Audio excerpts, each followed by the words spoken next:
Salam sejahtera, saudara yang kekasih. Kembali kita bertemu dan kita akan membicarakan pada bagian yang berikut dari mengerti kehendak Allah, yaitu kepekaan nurani mendengarkan suara Allah.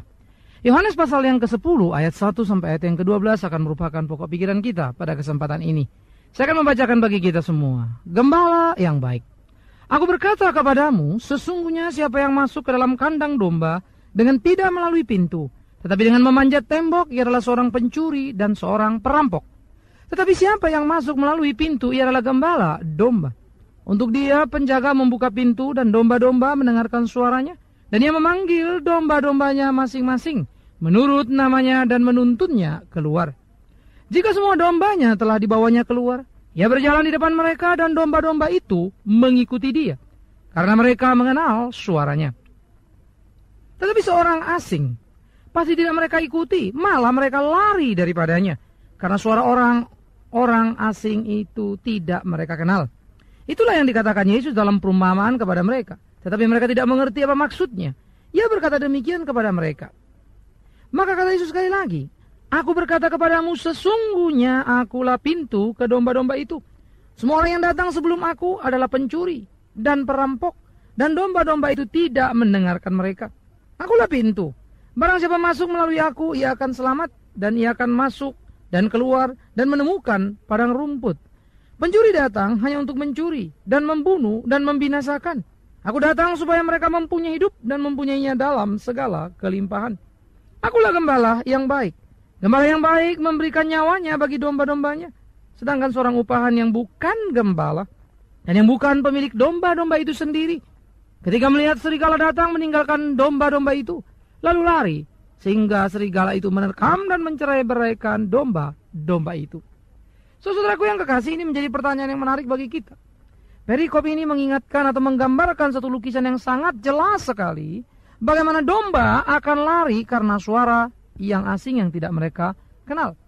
Tetapi muncul satu pertanyaan, mengapa tidak sedikit nabi-nabi palsu di dalam sepanjang zaman sukses menjaring domba dalam tanda petik, sehingga domba itu tidak lagi mampu mendengarkan sekaligus membedakan mana sebenarnya suara gembala yang sejati atau suara yang palsu. Nah saudara, sejauh mana kita peka dan mengenal suara Allah yang sejati? Nah, latar belakang institusi agama Yahudi di dalam konteks Yohanes ini sangat menarik. Bagaimana dikatakan agama Yahudi menjadi satu agama di mana para pemimpinnya, itu orang-orang Farisi yang sombong, orang-orang Farisi yang selalu merasa bangga, justru digambarkan menjadi orang-orang pengajar-pengajar atau gembala-gembala yang palsu, yang cuma mau memeras dombanya. Tetapi Yesuslah gembala yang sejati itu. Dan Yesus membandingkan dirinya bagaimana dan apa menjadi spiritnya di dalam melayani. Nah, ini menarik sekali saudara. Dengan lukisan-lukisan seperti itu, ya, dialah yang diberi jalan. Jalannya lah yang dibukakan oleh Yohanes Pembaptis ketika berteriak tentang dia. Ya, inilah dia yang benar itu. Inilah dia yang hidup itu. Maka Yohanes Pembaptis membukakan jalan, Yesus masuk ke dalam kandang domba, yaitu orang-orang Yahudi. Dan orang-orang Yahudi yang dicintai dan dikasihinya, Yahudi yang sejati mengenal dia. Mereka adalah domba yang berbahagia. Nah, saudara, hari ini kita mau memikirkan kepekaan kepada suara Allah itu mesti seperti apa. Yang pertama saudara mesti dipikirkan adalah suara Allah adalah suara gembala yang sejati, yang dikenal oleh domba yang sejati pula, bukan oleh kambing. Saudara, di dalam kelompok domba dan kambing berkumpul, dalam perumpamaan tentang lalang dan gandum, itu sangat kentara sekali. Waktu itu murid-murid berkata, Tuhan, mengapa engkau biarkan lalang itu tumbuh di antara gandum-gandum? Buanglah, selesai kan? Langsung gampang, ini lalang, ini gandum. Kalau nyampur kan susah ketahuannya. Tapi Yesus bilang apa? Dalam perumpamaan itu, tidak, biarkan saja. Lalang dan gandum itu tumbuh bersama. Waktu panen akan tiba, kan begitu.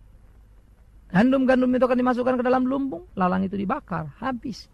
Tetapi nanti saudara kalau waktu panen itu tiba, sehingga menjadi tidak sederhana, karena ada lalang dan gandum di sana. Tetapi petani yang baik tahu mana lalang, dia tahu mana gandum, dia bisa membedakannya. Begitulah gembala yang sejati bisa membedakan mana domba yang sejati dan palsu. Sebaliknya, domba yang sejati bisa membedakan mana gembala yang asli dan gembala yang palsu, karena suaranya dikenal. Nah jadi saudara, di dalam pemahaman seperti ini, ada ada satu kepekaan, ada satu hubungan batin yang sangat indah. Nah di sini bagaimana Roh Kudus memimpin kita menjadi penting, tetapi bukan mengatasnamakan Roh Kudus loh. Nah di sini harus hati-hati begitu ya. Dan jadi saudara perlu mengenal dengan baik. Yang kedua, suara Allah adalah suara yang menyatakan kerelaan berkorban, memberi bukan mengambil. Nah ini mesti perhatian baik-baik saudara. Suara Allah adalah suara yang menyatakan kerelaan berkorban. Aku gembala yang baik memberikan nyawanya. Kalau gembala upahan lain, justru menyelamatkan nyawanya. Dia tidak akan rela. Gembala yang baik memberikan, tetapi gembala yang tidak baik mengambilnya. Nah dalam semangat seperti ini, kita perlu memahami kehendak Allah. Supaya jangan sampai kita berpikir kita sudah mengikuti Tuhan, padahal kita pada jalan yang salah. Kita berpikir kita sudah mengerti kebenaran, padahal kita sedang membunuhnya. Saudara hati-hati. Jangan lupa saudara, orang Yahudi, ahli-ahli Taurat tahu di mana Yesus. Mereka lah yang memberitahukannya kepada orang Majus. Jangan lupa saudara, mereka tahu. Tetapi sekalipun mereka tahu, memberitahu, tetapi mereka tidak datang dan menyembahnya. Mereka justru menyiasati, mereka justru menjebak dan akhirnya menyalibkan dia. Awas. Jadi saudara jangan berpikir karena saudara ke gereja maka saudara adalah orang yang benar, domba yang benar. Tidak. Belum tentu. Karena itu kembali kepada Alkitab menjadi ukuran yang utuh. Tetapi hati-hati juga. Karena ukuran ini jangan sampai saudara juga salah lagi. Ya. Nah ini masalahnya mendekati Alkitab juga sih. Kepalsuan pun sama pakai Alkitab, tapi menafsirkannya menurut mau-maunya. Nah ini harus saudara hati-hati. Selalu perhatikan kalau pendeta khotbah. Kalau dia baca kitab Matius, khotbahnya Mazmur, hati-hati saudara. Ya, itu udah lompat-lompat tak karu-karuan itu. Lalu berakhirnya di kitab Wahyu lagi. Sampai kita tidak tahu ngapain tadi baca Matius begitu ya. Lompat sana lompat sini tak karu-karuan. Padahal Alkitab adalah satu message, satu pesan yang sangat jelas. Tidak perlu dibikin pusing. Tapi bagaimana memahaminya di dalam konteks masa lalu. Nah itu yang kita perlu tahu. Lalu apa meaningnya di masa kini. Nah begitu. Ya. Jadi nggak tiba-tiba aneh lalu lari sendirian. Karena itu hati-hati. Jadi saudara, suara Allah adalah suara yang menyatakan kerelaan berkorban. Satu suara yang memberi dan bukan mengambil. Suara Allah itu sering menyakitkan karena menelanjangi kebusukan dosa. Nah jadi di sini memang tidak mengenakan sekali kalau mendengar suara kebenaran yang sejati itu. Karena suara itu menelanjangi kita, membuka saluran aib kita. Membuat kita jengkel, nggak mau lagi ke situ. Karena kita merasa kita dibuat menjadi seperti tidak lagi punya nilai. Oh saudara, kita adalah big boss yang biasa dihormati. Kita adalah orang yang biasa dimanja. Paling tidak diri kita memanjakan kita. Semiskin-miskinnya kita, sebodoh-bodohnya kita. Manusia adalah manusia yang paling pengen dihargai dan sangat mencintai dirinya. Jadi, kalau kemudian ditelanjangi dosa-dosanya, dia tidak mau. Tapi gembala yang sejati akan melakukan hal itu. Karena dia perlu membersihkan domba-dombanya. Dia harus memandikan domba-dombanya dari segala dosa dan salah. Dia harus dibersihkan. Tapi kalau gembala yang palsu, biarin aja di situ. Yang penting kan dia datang. Aku bisa mengambil darinya. Karena bukan memberi sih. Yang penting kan kolektornya. Kira-kira begitu ya gambaran sinisnya susah. Iya kan. Yang penting kan duitnya itu loh masuk sini. Beres. Bodoh amatlah dosanya. Itu urusan dia lah itu. Kenapa? Karena gembala yang palsu tidak ngurusin dosa saudara. Bodoh amat saudara mau hidup benar atau hidup tidak benar. Kalaupun dia berteriak hidup benar ya sekedar hidup benar. Tapi apa hidup benar dia nggak pernah rumusin. Kalau dia bilang jangan berdosa. Tapi apa itu yang dimaksud dosa? Dia nggak pernah rumusin dan nggak pernah jelaskan. Ya, dia tidak kutak-kutik orang bersalah. Tapi dia mau coba mencari syarat-syarat. Yang penting, yang dengar nggak tersinggung, nggak aman sudah. Maka semuanya dikamuflase. Tapi domba yang sejati nggak seperti itu. Oleh karena itu, saudara, nurani Anda tidak akan pernah peka pada suara Allah jikalau dosa mewarnai kehidupanmu. Dan engkau senang atau rela berada di sana, bahkan menikmatinya, nggak akan pernah peka. Jadi jangan tanya bagaimana cara atau bagaimana teorinya, omong kosong. Ini soal kejujuran hati kita. Kejujuran kepada diri kita. Bagaimana kita berani membedah dan melihat ke dalam siapa kita. Dan mengaku dengan jujur keadaan kita. Sampai itu, maaf. Anda tidak akan pernah bisa mendengarkan suara Allah yang suci itu.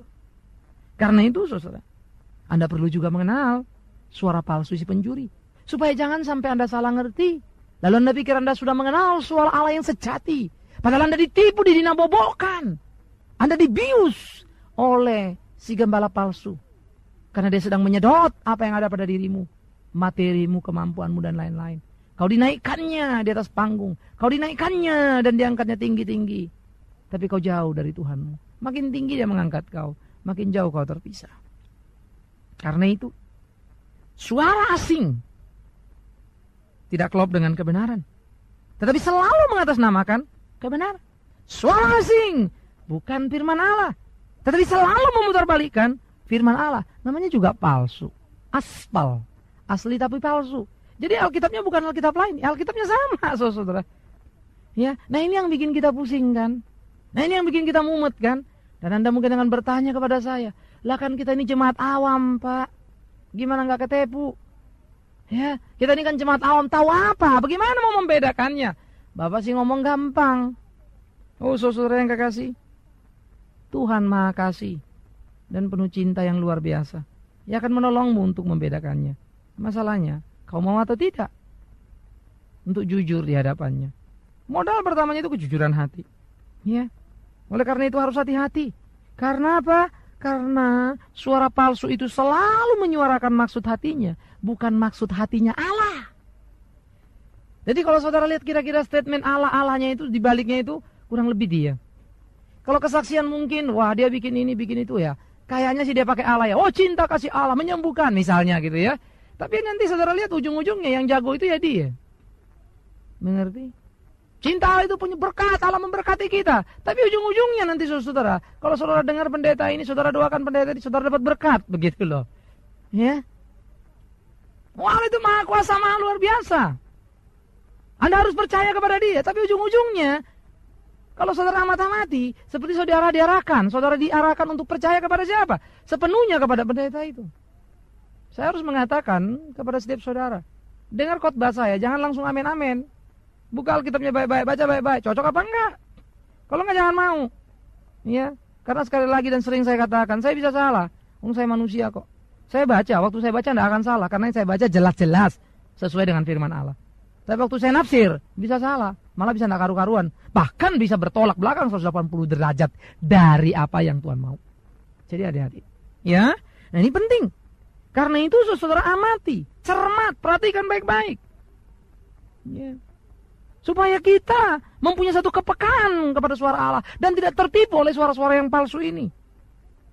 Jadi, dia selalu menyuarakan maksud hatinya dan bukan maksud hati Allah. Siapa dia? Dia adalah pemimpin agama, saudara. Karena itu hati-hatilah. Karena saudara bertemu dengan dia tiap hari. Dan saudara mendengar dia tiap hari. Bisa-bisa salah satunya Big Man Sirait. Karena itu hati-hati dengar khotbahnya. Cermati baik-baik. Baca baik-baik Alkitab. Karena Big Man Sirait tetap Big Man Sirait. Dia bukan Tuhan. Big Man Sirait tetap Big Man Sirait. Dia cuma hamba sama seperti saudara. Cuma dia perdalami dan dia belajar Alkitab, belajar teologi. Anda bidangnya lain. Tapi Anda dan Big Man Sirait sama-sama hamba Tuhan. Yang harus ngerti firman Tuhan. Ya, Anda expert di bidang bisnis? Welcome. Lakukan. Untuk kemuliaan Tuhan. Saya di bidang teologi, saya kerjakan untuk kemuliaan Tuhan. Tapi kita saling mengisi. Tetapi bukan berarti karena Anda expert di bidang ekonomi lalu boleh dibodoh-bodohin oleh ahli teologi. Seperti saya ngerti teologi misalnya. Atau saya saudara bodoh-bodohin karena saudara ngerti ekonomi. Ya enggak.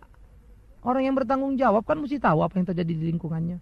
Saya tidak expert di dalam ekonomi, tapi paling tidak kan saya tahu. Bukan karena belajar teologi lalu saya lupa bahwa 5 tambah 5 10 kan saudara. Bukan karena belajar ekonomi lalu Anda lupa bahwa Allah suka kepada kesucian, suka kepada kekudusan dan hidup benar. Kan tidak. Iya toh. Jadi ada bagian-bagian dasar yang kita mengerti. Yang harus yang ditegakkan prinsip. Jadi siapapun bisa tahu mana suara palsu, mana suara asli. Kecuali memang dia tidak mau tahu. Nah, Lukas pasal yang 11:52 menarik sekali. Waktu Yesus mengatakan begini. Celakalah kamu hai ahli-ahli Taurat, pemimpin agama ya. Sebab kamu telah mengambil kunci pengetahuan. Kamu sendiri tidak masuk ke dalam. Dan orang yang berusaha untuk masuk ke dalam, kamu halang-halangi. Ini bicara tentang masuk ke dalam sorga, saudara.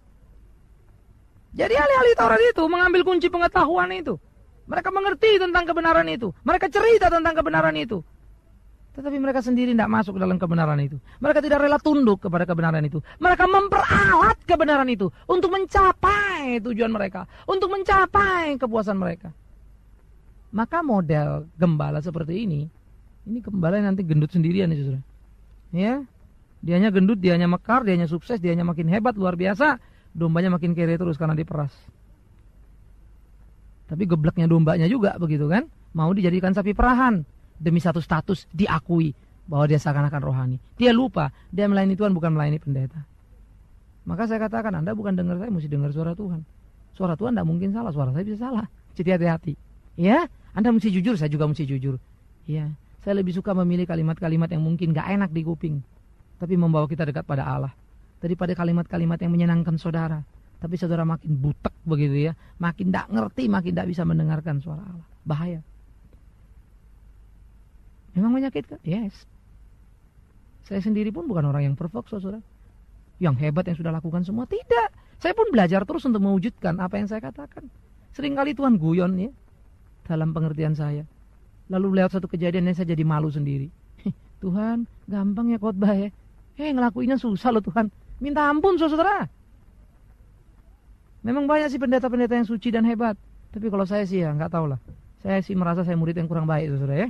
Mungkin saya yang paling tidak baik di antara banyak pendeta yang menyebut dirinya baik-baik itu. Saya nggak tahu lah. Saya lagi belajar terus. Saya ngerti kenapa Petrus lari dan menyangkal Yesus. Karena kadang-kadang saya juga berpikir, kalau sampai itu terjadi bagaimana aku Tuhan? Hati kecilku berkata mungkin aku juga akan lari. Lalu aku teriak dan berdoa, Tuhan tolonglah. Berbelas kasihan supaya aku jangan seperti itu. Aku mohon cinta kasih-Nya. Saya harap itu pada engkau. Hati-hati. Ahli Taurat itu yang tahu segala-galanya. Justru mereka lah yang palsu itu. Upahan yang hanya mengambil kepuasan untuk dirinya sendiri. Karena itu Anda akan mudah ditangkap oleh si gembala palsu. Jika Anda sedang dirundung oleh masalah. Anda sedang dirundung frustrasi. Anda sedang dirundung depresi. Anda lagi terkurung pada kondisi-kondisi yang tidak mengenakan. Kondisi-kondisi di mana Anda tidak lagi mampu untuk keluar. Tapi Anda ingin jalan pintas. Biasanya ada dua pilihan saudara. Jalan pintas pertama adalah dukun dengan segala keahliannya. Tapi mungkin kita akan bilang dia black magic. Kan begitu. Tapi dalam magic pun ada dua. Black dan white magic. Maka black magic itu dengan cara yang agak kasar menghalalkan pengorbanan dan bisa mengorbankan orang lain. White magic lain, sifatnya menolong. Maka disebut white magic. Tapi ada lagi saudara. Kalau ada istilah terkun, dokter dukun, mungkin Anda akan pergi ke takun, pendeta dukun begitu ya. Nah ini istilah-istilah yang muncul-muncul yang harus hati-hati. Ya. Kenapa? Ya seperti ahli Taurat itu. Mereka memperkosa pengetahuan itu, mereka memutarbalikannya untuk kepentingan mereka. Mereka memerahas jemaat. Dan saudara lihat berapa banyak jemaat yang ikut mereka terus. Tapi hanya diterjunkan ke dalam neraka. Karena mereka diajar, diatur untuk berteriak, salibkan dia, salibkan dia. Sampai Yesus disalibkan karena suara terbanyak berteriak. Demokrasi yang kacau. Ya kan? Itulah demokrasi yang membunuh. Karena suara terbanyak sih. Maka Yesus disalibkan. Siapa yang ngatur? Ahli Taurat saudara. Karena itu hati-hatilah. Mereka itu kan yang menjadi takun kan. Pendeta dukun. Yang memberikan jalan keluar, jalan pintas. Yang sudah menghipnotis seluruh jemaat lalu ikut dan menjadi mati. Maka Anda harus bertanggung jawab sebagai jemaat. Anda jangan matilah. Ya. Jangan mati terus tidak peka lagi. Apa kata pendeta? Yes. Apa kata saya? Yes. No. Gali baik-baik. Pertanggungjawabanmu dengan Tuhan bukan dengan pendeta. Kau bergumul baik-baik, cari kebenaran yang hakiki. Bertumbuh baik-baik. Kritislah. Hanya dengan demikian kita bisa menyelamatkan gereja. Kalau enggak Anda pun akan ikut-ikutan menghancurkan gereja. Jadi, kalau punya rasa depresi, punya rasa frustrasi, jangan terus mau jalan pintas ya. Itu sebab kota-kota besar, negara-negara maju sangat dilanda oleh hal-hal seperti ini. Nah di situ, ya, gembala-gembala aspal itu sangat berjaya. Mereka punya pengikut yang sangat banyak sekali. Lalu orang sering bilang, pengikutnya banyak kok. Itu kan tandanya diberkati. Kadang-kadang orang kalau ngomong tuh tidak mikir, itu saya bingung juga begitu ya. Kok sederhana sekali sih? Apa saudara pikir agama-agama lain itu tidak punya pengikut yang banyak? Apa saudara pikir sekte-sekte di Amerika, di Eropa itu nggak punya pengikut banyak? Banyak saudara. Dan mereka berkembang hebat. Lalu apa saudara mau bilang mereka diberkati? Kalau saudara bilang mereka diberkati oleh Tuhan, ya sudah. Kalau kita apa bedanya kita dengan orang lain kan gitu. Walaupun untuk itu kita nggak perlu sombong-sombongan kan. Karena ternyata kita yang menyebut diri diberkati pun menurut kita loh. Tapi menurut Tuhan, nobody knows. Di situ kan perlu kejujuran lagi. Kayaknya sih diberkati, aslinya kayak apa juga nggak ada yang tahu. Ya kan? Maka kualitas itu harus jangka panjang sesuai dengan kebenaran Allah. Karena awas, kau tidak sabar menunggu pertolongan Allah, lalu datanglah Allah palsu yang ditawarkan padamu. Dan uniknya pakai nama Yesus. Itu sebab tidak heran Kalau di sorga nanti, Matius 7, 21, 23 ya, baca baik-baik di situ. Ada orang bilang, aku sudah mengusir setan dalam namamu, membuat mujizat dalam namamu, menyembuhkan dalam namamu. Tapi sejawab apa?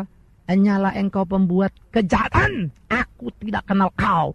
Itu kalimat ngeri sekali, saudara. Ditolak loh mereka. Mereka sudah melakukan hal yang hebat. Apalagi kita yang gak lakukan apa-apa. Alamak. Orang Medan bilang, matilah kau. Mau jadi apa? Ya saudara, serius loh sama Tuhan. Jangan main-main. Jadi karena itu saudara, kepekaan nurani mendengarkan suara Allah, perhatikan baik-baik. Dia merupakan sebuah proses, bukan dadakan atau serba instan. Baru kemarin sore gini, tau-tau besok sudah begini. Hebat benar tuh orang gitu ya. Di waktu-waktu lalu banyak orang-orang top, orang-orang terkenal, lalu kesaksian kemana-mana. Besoknya pindah agama saudara. Geger lah. Tapi rupanya gereja gak pernah belajar. Terus saja dilakukan. Tapi di sisi lain memang kita tidak berhak menghakimi ya. Harus hati-hati. Tapi saya bilang kita berhak mengamat-amati. Tapi tidak boleh loh menghakimi. Tapi dari pengamatan ternyata tercatat realita fakta. Ya apa yang saya katakan tadi. Tapi hati-hati ya, jangan jadi menghakimi. Jangan terjebak. Tapi jangan terbawa-bawa. Itu juga ya. Komprehensif lah, seimbang lah. Yang kedua, saudara mesti sabar, tahan menderita. Sebagai domba Kristus, Anda rela, nikmatin itu.